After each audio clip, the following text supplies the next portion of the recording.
2015 has felt like a changing of the tides for the UK's urban music scene. Grime and UK rap are at a well-documented all-time high, with mainstream interest in London street culture peaking like it never seems to have before. But what about cities outside of the capital? While London's scene thrives and grows, I want to explore the movements going on elsewhere, to shine a light on the lesser-known torchbearers. These are Rap's Roads. I'm in Bristol, a musically rich city with a history of trend-setting across the arts. Renowned for its street art, trip-hop, bass music and so much more, it seems strange that the urban music here doesn't seem to have taken off on a nationwide level. While the underground sound of the 90s became iconic, with artists like Massive Attack laying down a sonic blueprint, as well as the continued success of bass music here, no one else since from the urban worlds has broken through. I want to find out exactly what the scene in Bristol is like right now, and try and get to the bottom of why, from an outsider's perspective, the scene is floundering. To help kick off our investigation, I'm on my way to meet Crazy, aka Stephen Draper, a local promoter, rapper and DJ who was born and raised into Bristol's world of rap. Having set up local labels, appeared on Don't Flop, and most recently started up a talent showcase event called Word Life, featuring the best of local MCs and international ones too, he seems like the right person to point me in the right direction. We sat down at the Snug in Stokes Croft, home of his Word Life nights, and were joined by his friend and rapper, BEZ, for the conversation to discuss the sound of Bristol. Is there like sort of a real sense of community in the rap scene here then? Obviously St. Paul's and Easton are the two hotbeds, like you said, they're next to each other. People like yourselves, is that an important say role? yeah, but there isn't really, is there? There is there if you're in the right crowd, yeah. But yeah, it's really divided. I think it is quite. Without trying to sound big-headed, I'm like a bit of an anomaly. Like, I mean, there's a few more people coming up a bit like me. You do know everyone, but like, you've got your ends people, you've got your real shotter people, you've got like you've got your skateboarders, you've got your really sneaky like white boy guys. You've got every different kind of crew. No, to be ashamed of you are, isn't it? Do you think then, say, 10 years time, there might be someone from Bristol who's sort of big on a national scale? Fucking hope so. Yeah, there will be. 100%. I put my money on it. Definitely. Yeah. Whilst we were at the Snug, Crazy got us in touch with King Aggie, one of the most locally renowned rappers from Bristol who hails from St. Paul's. St. Paul's has become a somewhat infamous area and is certainly one of the most culturally diverse in Bristol. The streets of Paul's were home to serious rioting in 1980, the result of increasing tensions between police, locals and yardie gangs, many of which operated out of the Black and White Cafe until its demolition in 2005, a place named as Britain's most dangerous hard drug den by The Guardian. I wouldn't mind touching on your name, King Aggie. Yeah. That don't derive from music. No, I have an idea of where it's come from, but if you'd like to explain sort of why you've chosen that name and what it means and where it comes from. I didn't choose it. It was given to me. Okay, by who? And it's from before music. You know what I mean? It's gang affiliated. Right. I was a leader of a gang known as Aggie Crew. Some elder gangsters started calling me King, just used to call me King Aggie when I used to go on the line and that. And it just stuck from there. Right. Speaking of the Aggie Crew, I know it's been knocked down now. What can you tell me about the Black and White Cafe? I've seen there was a lot of publicity on it, obviously about 10, 12 years ago. Yeah. But do you familiar obviously with it if you were? Well, I think it was a good place, to be honest. You know what I mean? I know enough drugs used to be dealt there and things like that, but that happens in other places now. It ain't no different. Yeah. You know what I'm saying? That was just a famous one, innit? Do you know what I mean? And yeah, there's somewhere where we could go, and basically it was a different place to what it is now. Yeah. Yeah. You know what I mean? There was a lot more community based, and you know what I'm saying? Yeah. You would be like if you walk through St. Paul's now, nobody would know if you walked through there 100 times or just first time today. You know? Right. 10, 15 years ago, we'd have known this is the first time you walked through there. You know what I mean? And so would you. Yeah. How did it get to that point that everyone knew about it? Because of the riots. Because the riots, that was the St. Paul's riots. Yeah, when the riots was on, they couldn't get to the CAF. Yeah. You know what I'm saying? They couldn't get around to the CAF from all sides. The police were talking about. Yeah. Right. That was the place where everyone stopped and this, you know what I'm saying? So it's famous just for that alone. You know what I mean? And then because there would probably be a point where if you went into the CAF, the police wouldn't follow you in. You know what I'm saying? That would be like in the 90s then. And they're scared. Yeah, they wouldn't follow you in the calf.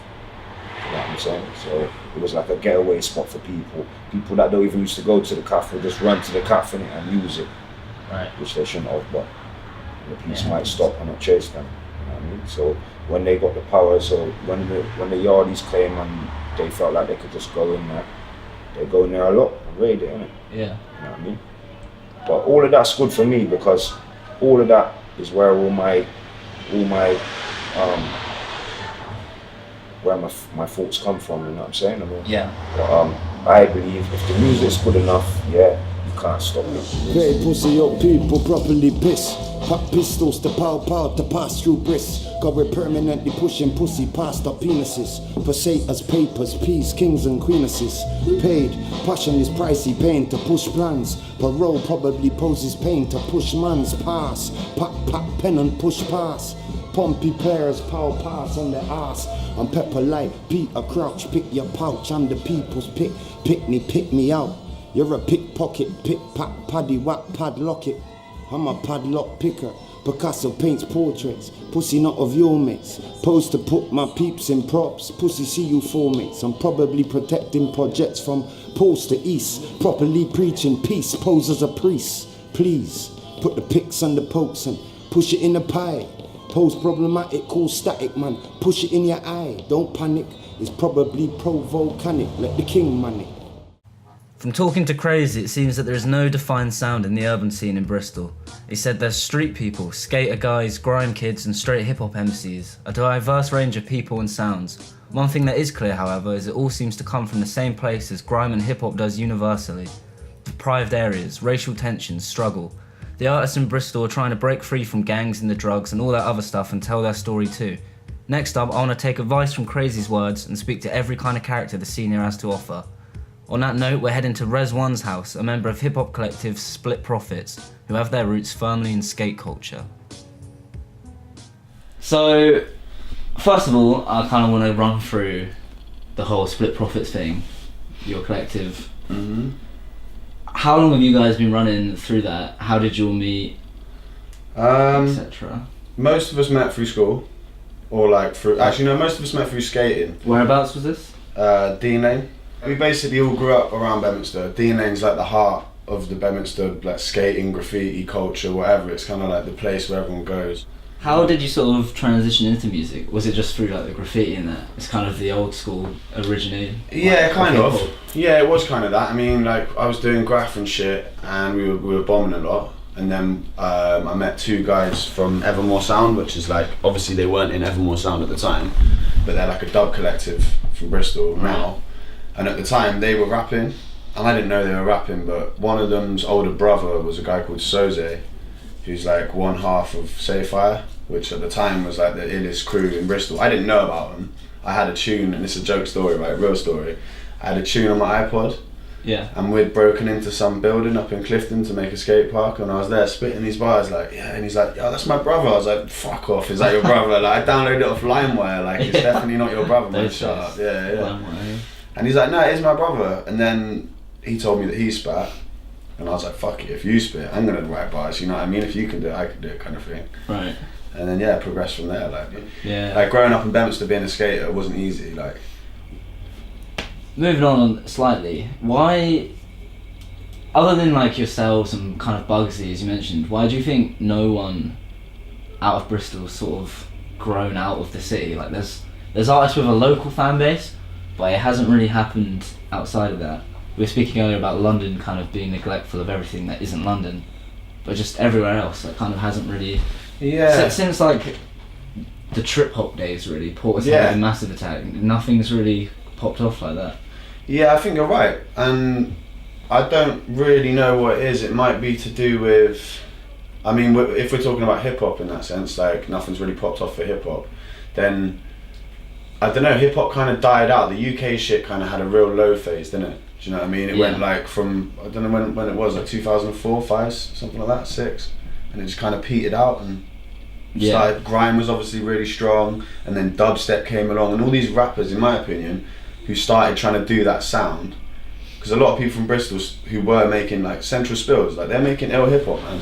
Like I've got ratings for them still and what they do, but they all started doing the dubstep thing, and everyone kind of changed with what was happening in music rather than sticking to the boom bap roots. Like I did an interview the other day and someone was like, yeah, but you have a Bristol sound. It's hard to put your finger on what a Bristol sound is, but obviously the Bristol sound that came before us, that people will always say that's a Bristol sound, is the trip hop. Right. Bristol invented trip hop, do you know what I mean? Yeah, It kind of came from this area, so that is to a certain level the sound of Bristol, but that's quite an old sound in Bristol now.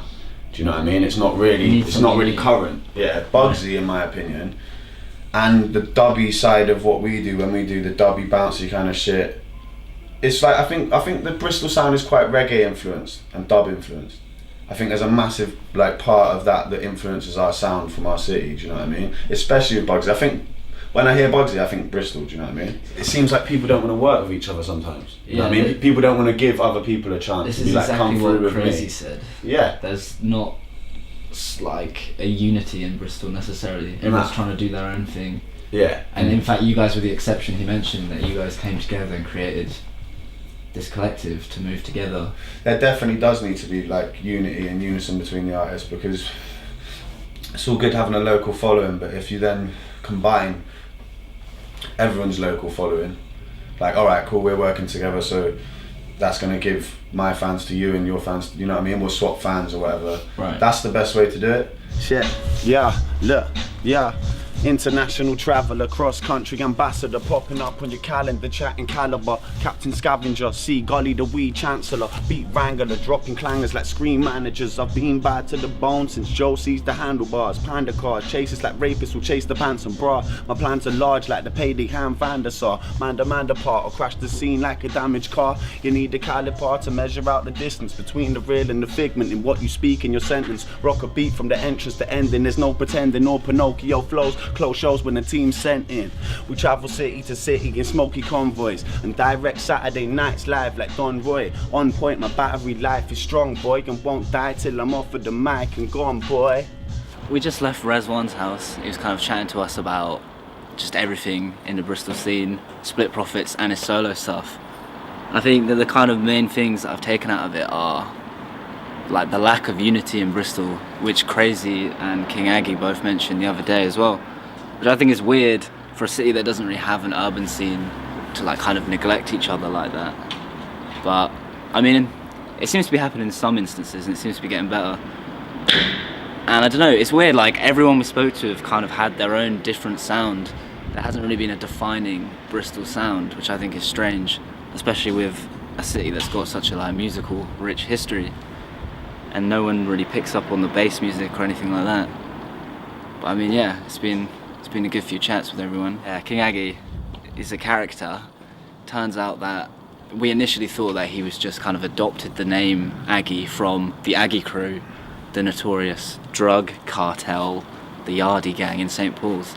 But it turns out that the dude actually was leader of it. He was King Aggie. So I mean, yeah, alright character. But good for him, he's back on his feet. He spent in excess of 10 years in jail. He's back on the music thing, so best of luck to the guy. Next, we met with Rapstar Harts, a young grime MC who has had recent airplay on Rinse FM from Sir Spyro, as well as appearing at the Eskimo Dance. Unfortunately, since the interview, a serious incident has come to light involving Harts, which remains an ongoing investigation. For that reason, we're choosing to leave the footage out, instead fast forwarding to a rave where we hope to grab some time with Bugsy, who has been described as the definition of the Bristol sound, as well as the promoters putting on the event. Hosted by the Blast and Body Nod, the event will see performances from London artist Getz, Big Nasty, Logan Sama and more.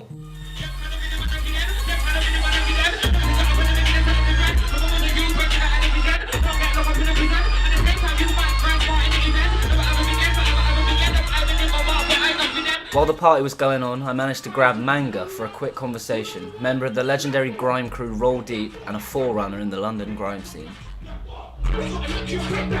I like very for themselves. They do their own thing. They don't watch your face. So even people that break that London's like a trendy place. Sure. And people that follow fashion. Right. So brands not in, they don't into brand. Bristol, there's scenes going on here, regardless, and people love it. You know what I'm saying? And I feel like they're very independent, they do their own thing. Do you think there's chance then you're about to see Bugsy tonight, like come out and probably the crowd will go mad? Oh, in GM90, yeah? Yeah, I think he's I'm playing with Joker, Bugsy tonight. Oh, that's why he's thinking about the player, I hear him. I've never heard of it, I won't lie. I know Joker, I've known Joker for years, like. He's one of the first people ever to send me but not Bugsy. I never heard of Bugsy. So that's mad.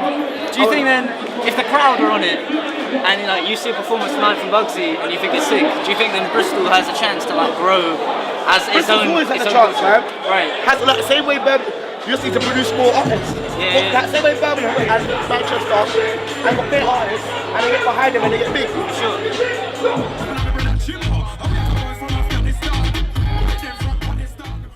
After more than a few beers backstage during some mental sets, I snuck into a back room with Blazy, the man behind Body Nod, and an ever-present guy in Bristol's grime scene, as well as co-promoter Rob from The Blast.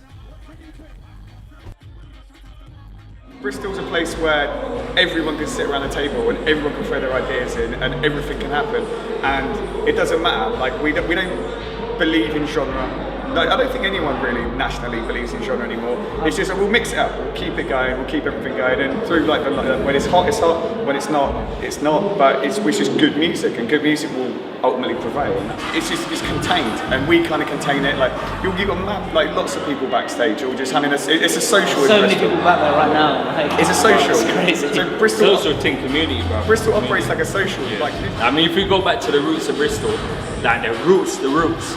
Like people will listen to Soul Solid, they will listen to Harlot's Crew, they will listen to Pay As You Go, and there was people like Urban Crew, there was people like SP Crew, there were people like Cold Hearted, which Joker came out of. Joker and Bugsy, they came out of Cold Hearted Crew. There was people like that. They were listening to what's going on in London. And I was saying, I was going to youth clubs and I was playing like all these grime records, and people were like, wow, what are you playing?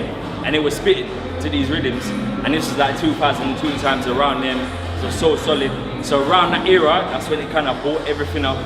Like, you know, so you got guys like Joker now that are doing their thing, you've got Khan and Nick that are doing their thing, all them Bandulu guys. And obviously we're just basically trying to provide to Bristol, like the ravers, you know what I'm saying? Do you think eventually that Bristol will get the kind of love They will, bro. They will eventually. What do you think it's going to take? Nights like this? It's going to take nights like this, it's going to take support from DJs, so people like Logan. Right. You're going to take people like fucking... You shelved it tonight. Exactly. Cameo, people like that, and people like us putting on these raves. I think it's so beyond people can come tracking through. what happens and how it happens. It just happens. Like, you know, 1 minute something's happening, the next minute something else happening. Like, to have Bugsy play in an hour's time, like with Joker, it's gonna be crazy. But like, it happens when it happens. You can't force it. You can't see into the future. The music business is such a complicated thing now. All we can do is put on a party, and when we put on a party, things happen, and it's good. We like, spoke to Manga earlier. Yeah. Of course. He was saying like, in all honesty, he didn't know Bugsy till tonight. But I said to him like, when he goes out, you can guarantee the crowd are gonna fucking go wild for him. They go wild, bro. He's a fucking hood hero, bro. Yeah, like sure. King Aggie, he's a hood hero. He's famous in Bristol. Yeah. People know him in Bristol, and it won't take long for people outside of Bristol to know him. The Blast with Body Nod and The Blast, the two guys running it, they've been doing this for a while. They both know what they're doing clearly.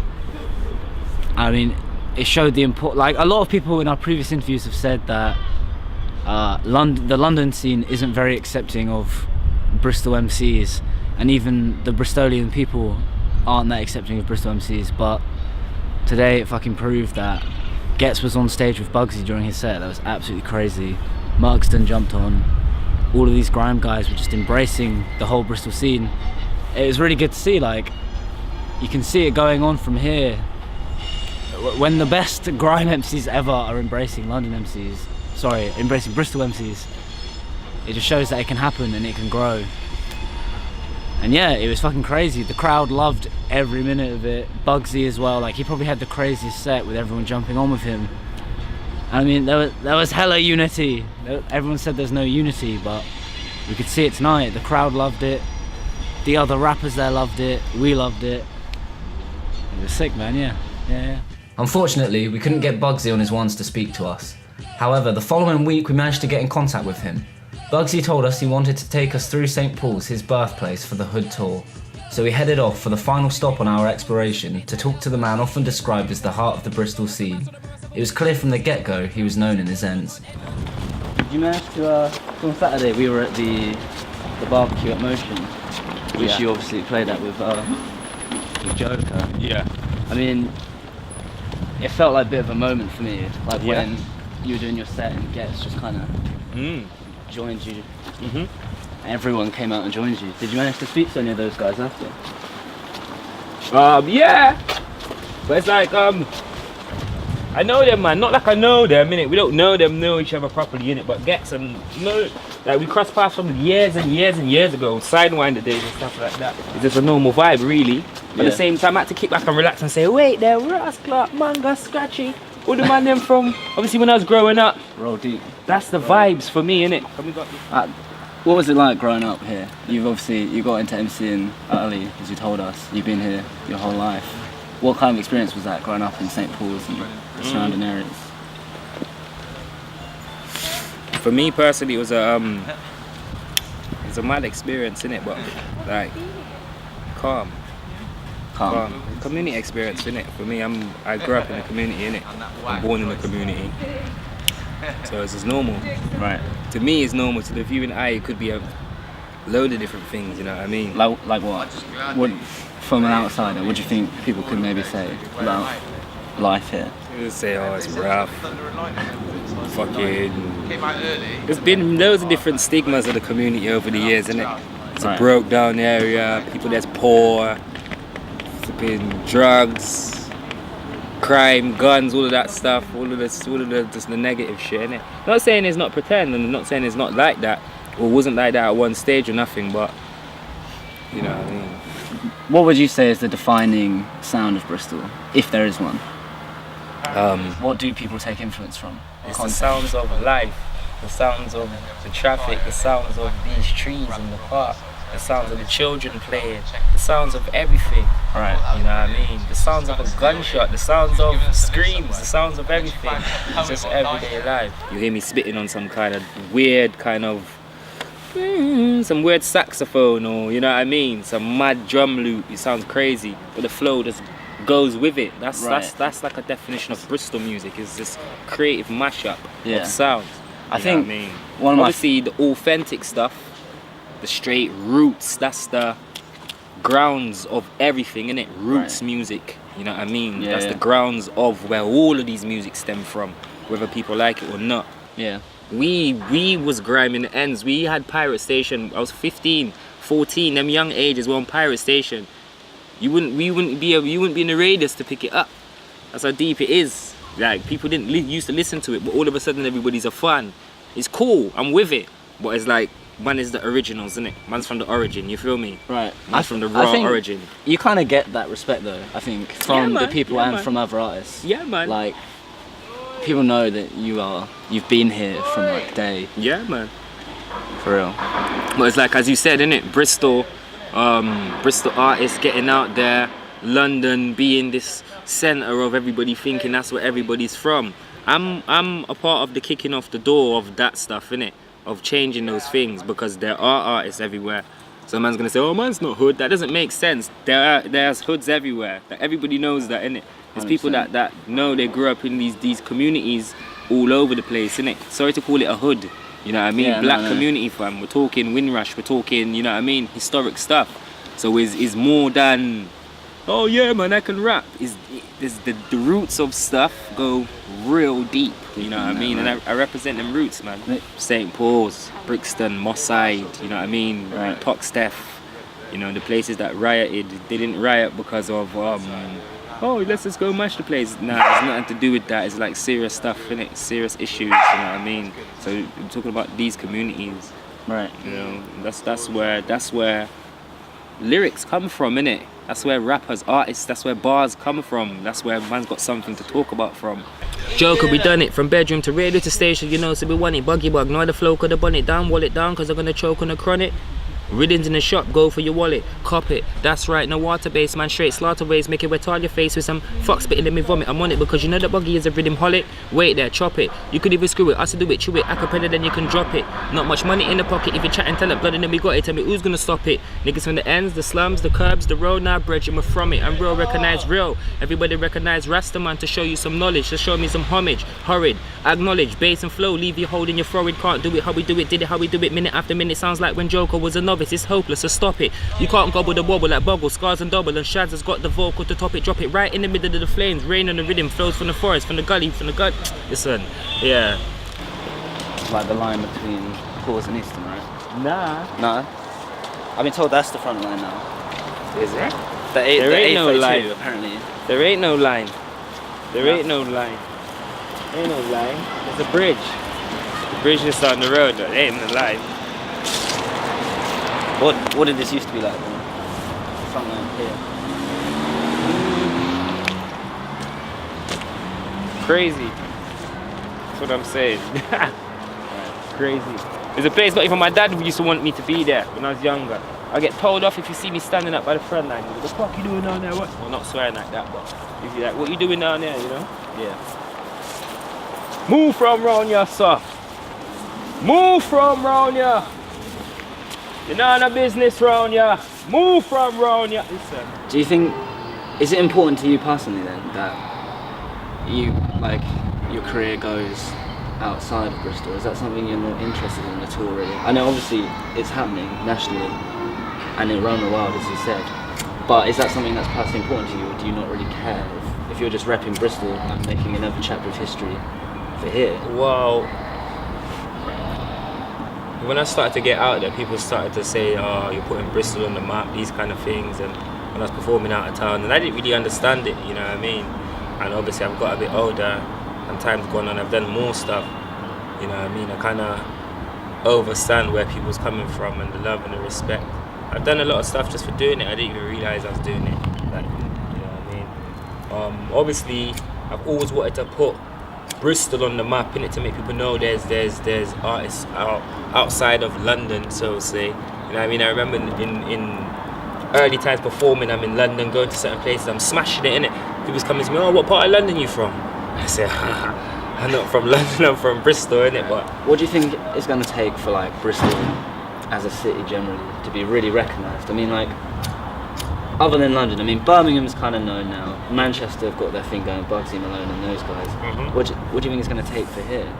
For like a whole scene to be popping off, rather than a few individuals. Like it's good that you mentioned Bugsy Malone from Manchester, because it's like his support. That's one thing I noticed from him, is like his whole town supporting him. Right. That's just what's supposed to happen. The Money on the Map movement is a movement which is pushing him through, as well as his talents, you know what I mean, what he's bringing to the table. So that's a key thing, you know what I mean, just your whole town supporting you. I'm not like taking shots saying, oh, my town doesn't support me or anything like that, but little things like that, definitely a big push. It helps things, you know what I mean. Yeah, for sure. Manchester's not small neither. No. It's a big place, you know what I mean, so that's a good look. It's definitely a good look. What do you think the future has for Bristol's scene? Is it positive? Yeah. Yeah, we've had people from Bristol go far already, innit? We've had Massive Attack and people say Tricky. I've never listened to these people, no disrespect to them, but these are names that get called up from generations from before, you know what I mean? Yeah, and these people have gone, you know what I mean? Ronnie Size, all these people that's gone far, you know what I mean? And am I gonna take it there? Who knows? Who knows, innit? Who knows? So there it is. Although still burgeoning locally, Bristol's rap scene has many positives to go on, with several individuals putting the city on their back to bring it to new places. Although there is no defined Bristol sound like I expected, that isn't a bad thing. The scene here is diverse and wide-ranging, something that could prove to be vitally important. One thing that is for sure is that the scene needs to unite and support each other. Most people here come from similar situations and want similar things. Areas here are rooted in community. If the rap culture can do the same thing, there is no doubt Bristol could grow to be a trendsetter once again. Talent showcase event called Word Life, featuring the best of local MCs and international ones too. he seems like the right person to point me in the right direction. We sat down at the Snug in Stokes Croft, home of his wildlife nights, and were joined by his friend and rapper, BEZ, for the conversation to discuss the sound of Bristol. Is there like sort of a real sense of community in the rap scene here then? Obviously St. Paul's and Easton are the two hotbeds, like you said, they're next to each other. People like yourselves, is that an important say role? yeah, but there isn't really, is there? There is there if a you're in the right crowd, yeah. But Yeah. it's really divided. I think It is quite... without trying to sound big-headed, I'm like a bit of an anomaly. Like, I mean, there's a few more people coming up a bit like me. You do know everyone, but like, you've got your ends people, you've got your real shotter people, you've got like you've got your skateboarders, you've got your really sneaky like white boy guys. You've got every different kind of crew. No, to be ashamed of you are, isn't it? Do you think then, say, 10 years time, there might be someone from Bristol who's sort of big on a national scale? Fucking hope so. Yeah, there will be. 100%. I put my money on it. Definitely. Yeah. Whilst we were at the Snug, Crazy got knocked down now. What can you tell me about the Black and White Cafe? I think there was a lot of publicity on it, obviously, about 10, 12 years ago. Yeah. But you familiar, obviously, with it if you were? Well, I think it was a good place, to be honest. You know what I mean? I know enough drugs used to be dealt there and things like that, but that happens in other places now. It ain't no different. Yeah. You know what I'm saying? That was just a famous one, innit? Do you know what I mean? And yeah, there's somewhere where we could go, and basically it was a different place to what it is now. Yeah. Yeah. You know what I mean? There was a lot more community based, and you know what I'm saying? Yeah. You would be like if you walk through St. Paul's now, nobody would know if you walked through there 100 times or just first time today. You know? Right. 10, 15 years ago, we'd have known this is the first time you walked through that. You know what I mean? And so would you. Yeah. How did it get to that point that everyone knew about it? Because of the riots. Because the riots, that was the St. Paul's riots. Yeah, right? when the riots was on, they couldn't get to the CAF. Yeah. You know what I'm saying? They couldn't get in. I was in touch with King Aggie, one of the most locally renowned rappers from Bristol who hails from St. Paul's. St. Paul's has become a somewhat infamous area and is certainly one of the most culturally diverse in Bristol. The streets of Paul's were home to serious rioting in 1980, the result of increasing tensions between police, locals and yardie gangs, many of which operated out of the Black and White Cafe until its demolition in 2005, a place named as Britain's most dangerous hard drug den by The Guardian. I wouldn't mind touching on your name, King Aggie. Yeah. That don't derive from music. No, I have an idea of where it's come from, but if you'd like to explain sort of why you've chosen that name and what it means and where it comes from. I didn't choose it. It was given to me. Okay. And it's from before music. You know what I mean? It's gang affiliated. Right. I was a leader of a gang known as Aggie Crew. Some elder gangsters started calling me King. Just used to call me King Aggie when I used to go on the line and that. And it just stuck from there. Right. Speaking of the Aggie Crew, I know it's 2015 has felt like a changing of the tides for the UK's urban music scene. Grime and UK rap are at a well-documented all-time high, with mainstream interest in London street culture peaking like it never seems to have before. But what about cities outside of the capital? While London's scene thrives and grows, I want to explore the movements going on elsewhere, to shine a light on the lesser-known torchbearers. These are Rap's Roads. I'm in Bristol, a musically rich city with a history of trend-setting across the arts. Renowned for its street art, trip-hop, bass music and so much more, it seems strange that the urban music here doesn't seem to have taken off on a nationwide level. While the underground sound of the 90s became iconic, with artists like Massive Attack laying down a sonic blueprint, as well as the continued success of bass music here, no one else since from the urban worlds has broken through. I want to find out exactly what the scene in Bristol is like right now, and try and get to the bottom of why, from an outsider's perspective, the scene is floundering. To help kick off our investigation, I'm on my way to meet Crazy, aka Stephen Draper, a local promoter, rapper and DJ who was born and raised into Bristol's world of rap. Having set up local labels, appeared on Don't Flop and most recently started up a... Couldn't get around to the CAF from all sides. The police were talking about? Yeah, Right. That was the place where everyone stopped and just, you know what I'm saying? So, it's famous just for that alone, you know what I mean? And then because there would probably be a point where if you went into the CAF, the police wouldn't follow you in. You know what I'm saying? That would be like in the 90s then. Are they scared? Yeah, they wouldn't follow you in the CAF. You know what I I'm saying? So it was like a getaway spot for people. People that don't even used to go to the cafe just run to the cafe and use it. Right. Which they shouldn't have, but the police might stop and not chase them. You know what I mean? So when they got the power, so when the yardies came and they felt like they could just go in there, they go in there a lot and raid it, innit? Yeah. You know what I mean? But all of that's good for me because all of that is where where my thoughts come from, you know what I'm saying? I mean, Yeah. But, I believe if the music's good enough, yeah, you can't stop it. Very pussy up people properly piss. Pop pistols to pow to pass through Briss. Cause we're permanently pushing pussy past our penises. Passators, papers, peas.